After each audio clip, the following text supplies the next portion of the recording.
SIR के नाम पर निर्वाचन आयोग और सत्ताधारी दल भाजपा द्वारा जनता के मताधिकारों के साथ खिलवाड़ लगातार जारी है। छत्तीसगढ़ में जब एसआईआर चालू किया गया, कई तरह की गड़बड़ियां सामने आई। कांग्रेस ने लगातार इन बातों को निर्वाचन आयोग के सामने रखा, लेकिन निर्वाचन आयोग तो खुद भागीदार है इन गड़बड़ियों का। भाजपा नेताओं की दादागिरी से परेशान होकर कई बीएलओ ने अपना काम छोड़ दिया। काम के दबाव की वजह से कई बीएलओ अपनी जान देने को मजबूर हो गए। हमने कहा था 1 महीना समय बढ़ाओ, नहीं बढ़ाया। बाद में मजबूर होकर 1-1 हफ्ते करके 2 बार बढ़ाना पड़ा, और अब तो बड़ा खेल हो गया है। पूरी एसआईआर की प्रक्रिया होने के बाद एसआईआर का नियम ही बदल दिया गया है। फुटबॉल का खेल पहले शुरू हुआ, गेंद में किक पहले मारी गई और अचानक बीच मैच में गोल पोस्ट बदल के कह दिया गया है कि जहां किक गई वहीं गोल पोस्ट था। अनुसूचित जाति, जनजाति, अल्पसंख्यक, अन्य पिछड़ा वर्ग, अति पिछड़ा वर्ग और गरीबों को, मजदूरों को मतदान के अधिकार से वंचित रखने के लिए हर हथकंडा अपनाया जा रहा है।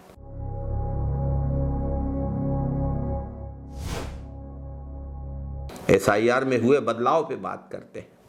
पहले तो पोलिंग बूथ बदल दिए गए, बढ़ा दिए गए। जो नए पोलिंग बूथ बने वहां पर बीएलओ की नियुक्ति नहीं हुई है। जब बीएलओ की नियुक्ति नहीं हुई है तो वहां पर दावा आपत्ति किसके सामने रखा जाएगा? बीएलए नियुक्त नहीं हुए हैं, उनका प्रशिक्षण नहीं हुआ है। बहुत बड़ी धांधली है ये। दावा आपत्ति के अंतिम दौर में चुनाव आयोग ने अचानक नई गाइडलाइन जारी कर दी। अब ए और बी श्रेणी के सभी मतदाता जांच के दायरे में आ गए। चुनाव आयोग सिर्फ 5 दिन के समय में ए और बी श्रेणी के मतदाताओं को जांच के दायरे में लाकर खुद की ही प्रक्रिया की विश्वसनीयता को धूमिल कर रहा है। नाम के अक्षरों में मिलान न हो पाने को भी मुद्दा बनाया जा रहा है। किसी पिता के अगर 5-6 बेटे हैं तो उसको भी सवालों के निशाने में डाला जा रहा है। अगर पिता और संतानों की आयु में अंतर कुछ कम है या अंतर ज़्यादा है, उनको भी सवालों के दायरे में ला दिया गया है। और तो और दादा और पोता पोती की आयु के अंतर पर भी जांच की जा रही है। कब जांच होगी? आपने तो ठीक ढंग से दावा आपत्ति नहीं करने दी लोगों को, ठीक ढंग से फॉर्म वितरण नहीं किया।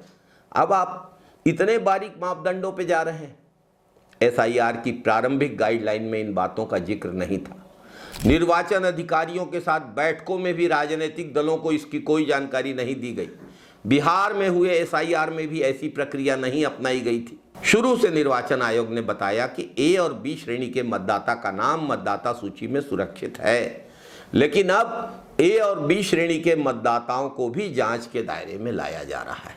2003 की सूची में नाम की त्रुटियां अगर हैं तो वो निर्वाचन आयोग की गलती है या मतदाताओं की गलती है? आयु से संबंधित निर्धारण मनमाने तरीके से किया जाता रहा है और किया जा रहा है।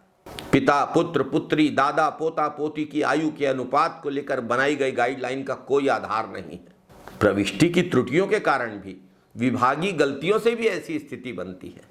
ऐसे में चुनाव आयोग एसआईआर की प्रक्रिया के अंतिम दौर में नए नियम लाकर लगभग 35% मतदाताओं को अमानक के कटघरे में खड़ा कर रहा है, और इसमें से क्लियर उन्हीं को किया जाएगा जो भाजपा के समर्थक हैं। ऐसे मतदाताओं को निर्वाचन आयोग कोई नोटिस भी नहीं जारी करेगा। अचानक बीएलओ को बुलाकर ऐसे मतदाताओं के संबंध में इन जानकारियों का आधा अधूरा प्रशिक्षण जल्दबाजी में दिया गया।